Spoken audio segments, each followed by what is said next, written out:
Hello दोस्तों, कैसे आप लोगों का दोबारा स्वागत है मेरे यूट्यूब चैनल में। तो आज की जो वीडियो है उस वीडियो में हम मुझे मालूम है बहुत दिन बाद वीडियो हो रहा है। हाँ, तो मैंने यही डिसाइड किया है कि हफ्ते में 1-2 वीडियोज़ आएंगे, उससे ज़्यादा नहीं आएंगे। तो चलिए दोस्तों, आज की वीडियो को शुरू करते हैं। आज की वीडियो में हम the physics behind flight of planes part 2 physics behind flight of planes part 2 करने वाले। ये पार्ट हमने शुरू किया था पार्ट 1 में, जहाँ पे हमने बताया था कि एक प्लेन के अंदर का जो structural mechanism and functional mechanism होता है वो कैसा होता है। तो आज की वीडियो में हम physics behind the flight of planes part 2 करेंगे। वेट अ मिनट, एक बार मैं फोकस करवा दूँ। ठीक है, फोकस आ रहा है? थिंक सो कि नहीं आ रहा। फोकस हो रहा है?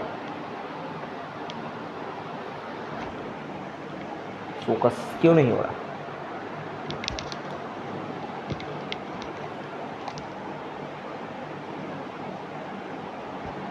ठीक है, okay. Physics behind flight of planes part 2। पिछली वीडियो में हमने एक प्लेन का जो स्ट्रक्चर था वो ड्रॉ किया था हमने। यहाँ पे हमारे विंग्स थे। मैं एक रफ डायग्राम ड्रॉ कर रहा हूँ। ये जो हमने पार्ट देखा था, जब हमने लिटरली ये जो पार्ट देखा था, अगर मैं इसको 2D में ड्रॉ करूँ, मतलब साइड से ड्रॉ करूँ, तो ये कुछ ऐसा लगेगा। एंड यहाँ पे 2 पंखे हैं, इसलिए ये है ऐसे लगेंगे। एंड ये अगर मैंने साइड से ड्रॉ किया तब, ठीक है, इस साइड से ड्रॉ किया तो कुछ ऐसा दिखेगा। एंड हमने जाना था कि इस पार्ट को कॉकपिट कहा जाता है। यहाँ पे ये सारे विंग्स होते हैं। ये जो पार्ट है, इस पार्ट को बॉडी कहा जाता है। इस पार्ट को टेल कहा जाता है। एंड यहाँ पे अगर हम विंग्स को ड्रॉ करते हैं तो हमें देखने को मिलेगा कि ये जो विंग्स होते हैं ये कुछ इस टाइप से डिज़ाइंड होते हैं।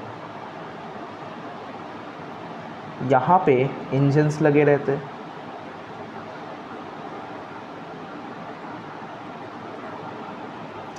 ये जो स्ट्रक्चर होता है, अगर हम इसको साइड से ड्रॉ करें तो हमें कुछ इस टाइप का एक देखने को मिलने वाला है। किस टाइप का देखने को मिलेगा? कुछ इस टाइप का, इस टाइप का। एंड इस शेप को एयरफॉयल शेप कहा जाता था नहीं, अभी भी है, कुछ इस टाइप से या फिर इस टाइप का। क्यों इसको एयरफॉयल शेप क्यों कहा जाता था? कि इसका जो बैक है, मतलब बेस है, ये जो बेस एरिया है, क्या है, ये जो बेस एरिया है ना, ये प्लेन होता है। एंड इसका जो अपर हिस्सा है वो हिस्सा कर्व्ड होता है। इसकी वजह से कैसे प्लेन टेक ऑफ करता है वही आज हमारा जानना है। मतलब आज हम प्लेन को टेक ऑफ करवाने वाले हैं। तो चलो प्लेन को टेक ऑफ करवाते हैं। लेट्स गो, प्लेन को टेक ऑफ करवाते हैं। पहले प्लेन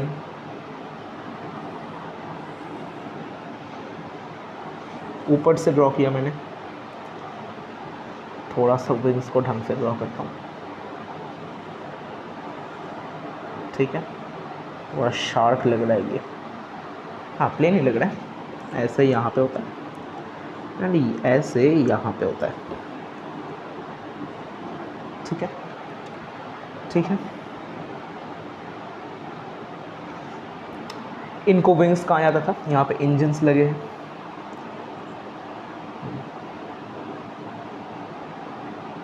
ठीक है। अब इंजन ने क्या किया? चालू हुआ इंजन। चालू होते ही यहाँ से एयर को इन किया, मतलब अंदर खींचा। ये इंजन क्लॉकवाइज घूम रहा है, ये इंजन एंटी क्लॉकवाइज घूम रहा है, या फिर ये इंजन एंटी क्लॉकवाइज, ये इंजन क्लॉकवाइज। ऐसा क्यों था? पिछले वीडियो में बताया था, टॉर्क कैंसिल करने के लिए। मोटर का टॉर्क कैंसिल करने के लिए। एंड यहाँ पे अगर ये क्लॉकवाइज घूम रहा है तो इसमें एंटी क्लॉकवाइज प्रोपेलर है, अगर ये एंटी क्लॉकवाइज घूम रहा है तो इसमें क्लॉकवाइज प्रोपेलर है, ठीक है, ताकि हवा जो है वो एक ही डायरेक्शन में पीछे की ओर निकल जाए। देखो एयर को इनटेक किया, ये देखो ये क्या था, एयर था, एयर को इनटेक किया, इंजन ने पीछे की ओर खींचा एंड पीछे से थ्रस्ट से निकाल दिया। ये भी क्या है, एयर है, ये क्या था, एयर ही है। एयर को सामने से खींचा एंड पीछे से निकाल दिया। इससे क्या हुआ, न्यूटन का थर्ड लॉ एक्ट किया एंड ये एयर जब पीछे की ओर निकल रहा था उसने इस इंजन को ढकेल दिया। अब इंजन को ढकेल दिया तो इंजन विंग के साथ अटैच्ड है, विंग पूरे प्लेन के साथ अटैच्ड है, तो पूरा प्लेन धीरे धीरे आगे बढ़ने लगा। एंड आप ये मत सोचो कि आप ऐसे फूंक कर रहे हो, मतलब हवा दे रहे हो तो जितना हवा निकल रहा है वो इंजन से निकल रहा है, बिल्कुल भी नहीं। इतना हवा निकल रहा है, इसके स्टार्ट जब ये इंजन स्टार्ट होता है मिनिमम में होता है, उससे इतना हवा निकलता है, मतलब इतना हवा वो खींचने के काबिल होता है कि अगर आप सामने खड़े भी हो जाओ ना वो आपको अंदर खींच लेगा।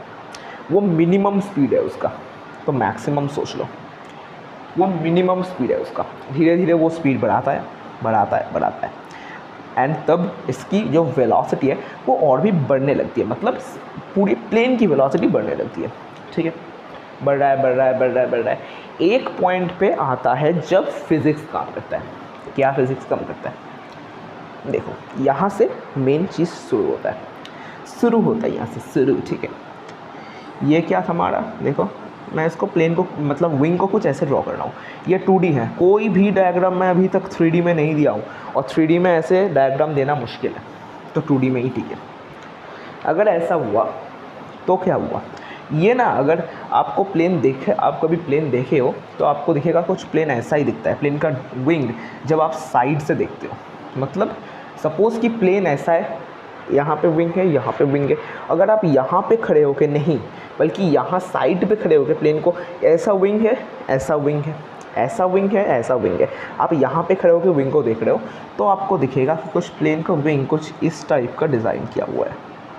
ऐसा क्यों है, ये जो शेप है ना, ये शेप आपको प्लेन के बॉडी में भी देखने को मिलेगा। ये शेप इसलिए है एंड इस शेप को एयरफॉयल शेप कहा जाता है। आई थिंक सो मैंने बताया था पिछले वीडियो में, एयर क्या लिख रहा हूँ मैं, इस शेप को एयरफॉयल कहा जाता है, एयरफॉयल शेप कहा जाता है इस शेप को। इसका फ़ायदा क्या है, ऐसा प्लेन को बनाया क्यों गया, देखो दिखाता हूँ क्यों। इसका सोल रीज़न है ताकि यहाँ पे इसको टेक ऑफ मिलने में सुविधा हो।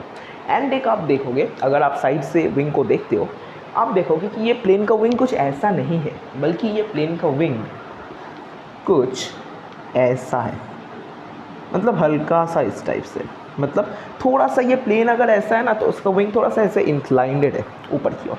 ये बहुत इंपॉर्टेंट रोल प्ले करता है, इतना भी नहीं, ठीक है, कुछ इतना भी नहीं,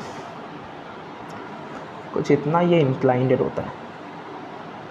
तो ये क्यों होता है, चलो जाने क्यों होता है ये।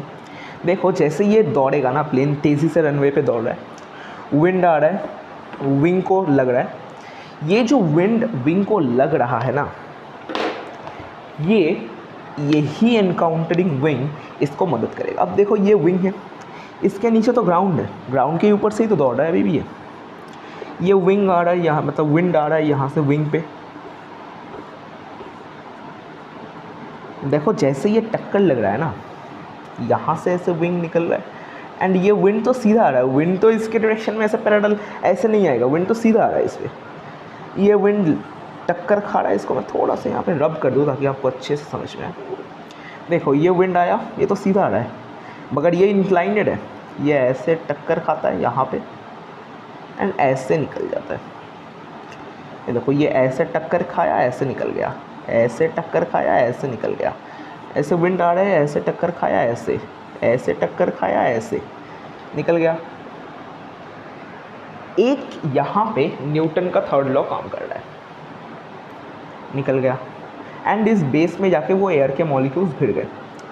भिड़ने के वक्त मतलब जब यहाँ से ये एयर के मॉलिक्यूल्स भिड़ गए, तब उसने न्यूटन का थर्ड लॉ अप्लाई करते हुए चला गया। वो उसने क्या किया, ऐसे गया, वो ऐसे गया, विंड मतलब विंड का मॉलिक्यूल कुछ ऐसे नीचे की ओर शिफ्ट हो गया, आ गया, तो वो अपोजिट फोर्स इस तरफ से अप्लाई करेगा। इस तरफ मतलब इस तरफ, मतलब किस तरफ, इस तरफ मतलब किस तरफ, हल्का ऊपर की तरफ। तो नेट फोर्स इतने एयर मॉलिक्यूल्स के इसको ऊपर की तरफ ही पुश कर रहा है, ऊपर की तरफ ही पुश कर रहा है।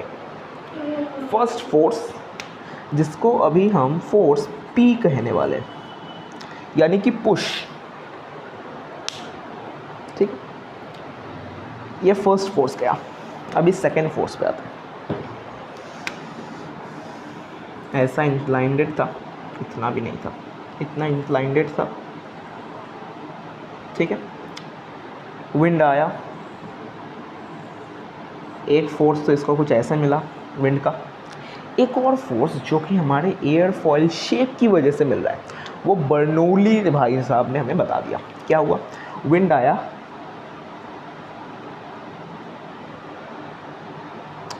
क्योंकि इस एयरफॉयल, इस दाने का मतलब विंग का एंड पूरा प्लेन का बॉडी का नीचे का हिस्सा प्लेन होता है। प्लेन मतलब ऐसे प्लेन डिज़ाइन किया जाता है। ये कहीं बोर्ड हिल रहा है का नहीं, ठीक। ये प्लेन डिज़ाइन किया जाता है एंड इस ऊपर को कुछ ऐसा कर्व शेप का रखा जाता है। इसकी वजह से ये जो विंड आ रहा है ना, ये इस जगह से, ये जो प्लेन जगह है, यहाँ से धीरे गुजर रहा है एंड यहाँ से ऐसे यू यू यू यू गुजर रहा है, तेज़ी से गुजर रहा है। इससे क्या हो रहा है, बर्नौलीज भाई ने कहा जहाँ पे स्पीड हाई होगा वहाँ पे प्रेशर लो होगा।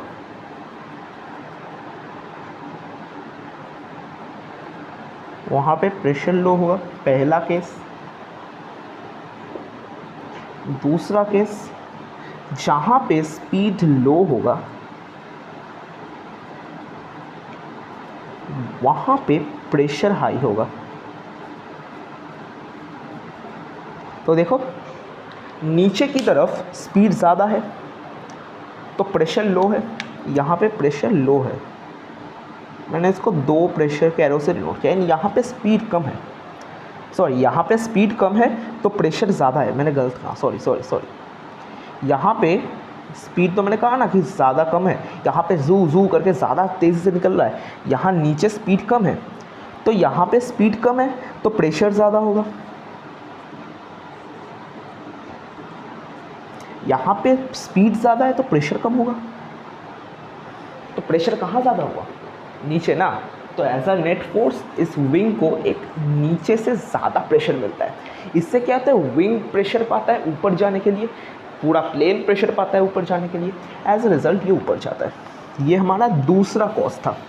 इस फोर्स को बर्नौली फोर्स कहेंगे हम कहेंगे, ठीक है। थर्ड फोर्स की ओर बढ़ते हैं। थर्ड फोर्स वैक्यूम का फोर्स है। ऐसा, ये वैक्यूम का फोर्स भी ना बहुत ज़्यादा इम्पॉर्टेंट है। देखो एयर आया, ये एयर यहाँ पे टक्कर खा रहा है, टक्कर खा के रुक रहा है, बट यहाँ से तो एयर निकल रहा है, ऐसे स्ट्रेट ट्रैवल कर रहा है एयर, बट यहाँ पे टक्कर खा के रुक रहा है। ये देखो कोलाइड करेगा, यहाँ से भी निकल रहा है, बट यहाँ पे देखो रुक रहा है ना, ये यहाँ पे से दोबारा निकल रहा है, यहाँ तक भी निकलेगा। आप देखोगे कि ये जो पार्ट है ना, ये जो पार्ट है, इस पार्ट में कोई एयर नहीं है, तो यहाँ पे क्या बनेगा, सिंपल वैक्यूम बनेगा। अब ये वैक्यूम क्या करता है ना, इस वैक्यूम को ये एयर पूरा, मतलब ये एयर एंड ये प्लेन का विंग फिलअप करने की कोशिश करता है। एयर को तो ये नीचे की ओर पुश नहीं कर सकता, बट ये वैक्यूम को पुल अप करने के लिए ये जो प्लेन का विंग है ना, ये हल्का ऊपर की ओर एक खींच महसूस करता है, आप कैसे कर सकते हो, अगर आप एक ट्रेन में जा रहे हो तो ऐसा मत करना। फिर भी अगर आप थोड़ा सा करके देखना चाहते हो तो आप एक किसी चीज़ के साथ करो। आपका फ़ोन लो, ऐसे बहुत तेज़ी से जा रहा है ट्रेन, उसको ऐसे बाहर करो, ज़्यादा नहीं, थोड़ा सा। हाँ, फ़ोन अगर कुछ हो गया तो मुझे मत कहना, फिर भी कुछ भी एक चीज़ ले लो, इसको ऐसे बाहर करो।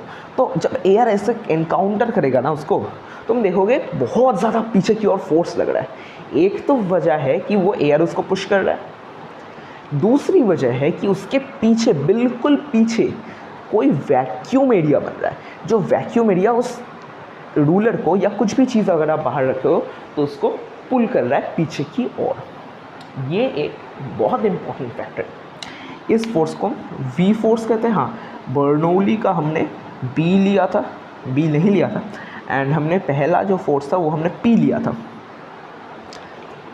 तो देखो, एक प्लेन को टेक ऑफ करवाने के लिए बस ये 3 चीज़ काफ़ी नहीं होते। एक और चीज़ जो कि बहुत ज़्यादा इम्पॉर्टेंट है वो होते हैं एलिवेटर। एलिवेटर मतलब ऊपर एलिवेट करना उसको। वैसे एलिवेटर नीचे लाने के लिए भी काम आता है। आपने याद होगा, ऐसे प्लेन का डायग्राम था हमारे पास, तो आपको याद होगा कि यहाँ पर मैंने एक चीज़ बनाया था पीछे, इसी को एलिवेटर कहा जाता है। एलेरॉन्स भी होते हैं, एलेरॉन्स भी हेल्प करते हैं, एलेरॉन्स नेक्स्ट वीडियो में आएगा। ये एलिवेटर पहले समझते हैं क्या होता है। आज का वीडियो यही पे एंड होगा, एलिवेटर ख़त्म करेंगे, समझेंगे एलिवेटर का क्या हेल्प है, रोल है, एंड देन इन टोटल कितने फोर्सेस मिलके एक प्लेन को फ्लाई करवाते हैं देखते हैं। अगर आप एलिवेटर को, वो पीछे के साइड को थोड़ा ध्यान से देखोगे तो आपको मालूम पड़ेगा कि वो जो विंग है ना, वो भी कुछ इस टाइप से ही डिज़ाइन होता है, वो छोटा वाला विंग, बट उसके पीछे के डायरेक्शन में अगर मैं इसको यहीं पे एंड कर दूँ तो यहाँ पे ना कुछ इस टाइप पे एक चीज़ लगा होता है। इतना बड़ा नहीं होता, छोटा सा होता है, बस इतना सा। ये क्या करता है, ये इसका कंट्रोल एक सर्वो मोटर के साथ हमारे कैप्टन के पास, पायलट के पास होता है। जब पायलट पुल करता है एक बटन, मतलब कुछ भी हो जिससे ये काम करे, उस कंट्रोल को जब कैप्टन या पायलट पुल करता है तब क्या होता है, आइदर तो ये इस टाइप से नीचे उतर जाता है या इस टाइप से ऊपर चला जाता है। चलो नीचे के ही समझते हैं, क्योंकि अगर आपको ऊपर उठना है तो आपको इसको ऊपर की ओर उठाना पड़ेगा। जैसे ही आपने इसको ऊपर की ओर उठा दिया, तेज़ी से हवा आ रहा है, इससे टकरा रहा है, देखो इससे टकरा रहा है हवा। ये एकदम प्लेन के पीछे इसलिए होता है, जैसे इसके साथ टकराएगा ना, ये तो कुछ इस टाइप से ऐसे टकराया, देखो देखो ऐसा है, ठीक है, देखो दिखाता हूँ आपको। ये एलिवेटर को पायलट ने ऐसा कर दिया, हवा आके टकरा रहा है, हवा टकराया ऐसे ऐसे टकराया तो ये क्या होगा, हल्का नीचे होगा। बट ये पूरा चीज़ तो ऐसे नीचे नहीं हो सकता, बस ये चीज़ नीचे होगा। ये जो फोर्स है ना, ये देखो, ये देखो हवा टकरा रहा है, ये देखो नीचे हो गया। ये बॉडी ऐसे था, टकराया ऐसे हो गया, टकराया ऐसे हो गया। मतलब इसका पूरा प्लेन का जो टोटल मतलब जो ऊपर का फ्रंट होता है, अगर हम साइड से देखें तो हमें कुछ ऐसे दिखेगा। ये जो होता है एलिवेटर की वजह से, जो कि यहाँ पे होता है, ये डायग्राम 1 था। डायग्राम 2 में एलिवेटर, एलेरॉन्स, इन सब की मदद से ये कुछ ऐसे हो जाता है ग्राउंड से। इसके लिए इसको एक और वैक्यूम मिलता है। हवा तो फिर भी टकरा रही है, ये पूरा प्लेन है, ये पूरा प्लेन है, देखो हवा तो फिर भी टकरा रहा है इसमें, हवा टकरा रहा है ना, फिर भी इसमें देखो टकरा रहा है हवा। यहाँ पे देखो, यहाँ पे देखो, बर्नौली को देखो, क्योंकि मैंने कहा था ना इसका बॉडी भी पूरा एयरफॉयल शेप में होता है। तो विंग्स में तो लग ही रहा है, विंग्स के साथ साथ अब ये पूरा प्लेन का बॉडी भी है। वैक्यूम काम कर रहा है, एलिवेटर्स काम कर रहे हैं। एलिवेटर का काम क्या था, इसका मुंह बस ऊपर की ओर कर देना, दैट्स इट। देखो थर्ड लॉ काम कर रहा है न्यूटन का, बर्नौली काम कर रहा है, वैक्यूम काम कर रहा है।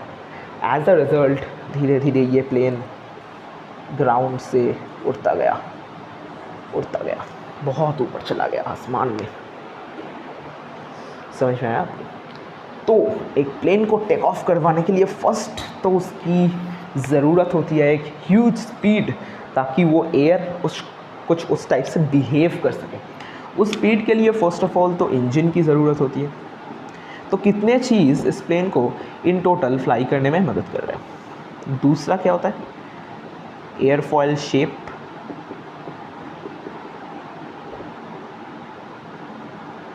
तीसरा क्या होता है हमारा बर्नौली, मैंने बी लिखा था उसको। चौथा क्या होता है हमारा पुश, जो कि न्यूटन, या फिर मैं न्यूटन का थर्ड लॉ भी लिख देता हूँ, न्यूटन थर्ड करके। देखो पाँचों हमारा क्या लग रहा है, वैक्यूम, जो कि वी था। छठवां हमारा क्या लग रहा है, एलिवेटर, जो कि उसको ऊपर की ओर वैसे मूव करवा रहा है, उसका भी तो रोल है ना। हम तो एक चीज़ बहुत भूल ही गए, ओह शिट, विंग। विंग के अलावा पॉसिबल ही नहीं है, ये पॉसिबल नहीं है, ये पॉसिबल नहीं है, ये पॉसिबल नहीं है, ये पॉसिबल नहीं है। देखो 9 10 पे आएंगे, थिंक आएंगे। विंग हुआ। अब एयरफॉयल शेप बॉडी, मतलब प्लेन के बॉडी के ऊपर वो जितने भी फोर्सेस लग रहे हैं, 9 नहीं हुए 10 पे, तो ये 10 फोर्सेस, 10 फैक्टर्स मिलके, इससे भी ज़्यादा हो सकते हैं, इससे कम भी हो सकते हैं, मुझे नहीं मालूम, मुझे लगा इतने सारे। तो इतने फैक्टर्स मिलके एक प्लेन को फ्लाई करवाने में मदद करते हैं। सी यू। चलो, आज की वीडियो में हमने प्लेन को फ्लाई करवा दिया। नेक्स्ट वीडियो में उसको आसमान में कंट्रोल करेंगे। नेक्स्ट इस पार्ट की वीडियो में हम इसको आसमान में कंट्रोल करेंगे। तो चलो दोस्तों, तब तक के लिए बोर्ड को कर देता है रब, and thank you for watching. चलो दोस्तों, मिलते हैं नेक्स्ट वीडियो में, तब तक के लिए बाय। अगर आपको कोई भी प्रॉब्लम आ रहा है तो हमारे नीचे दिए हुए ईमेल एड्रेस llphysics999@gmail.com पे हमें मेल ज़रूर से करना। चलो दोस्तों, मिलते हैं नेक्स्ट वीडियो में, तब तक के लिए बाय, सी यू।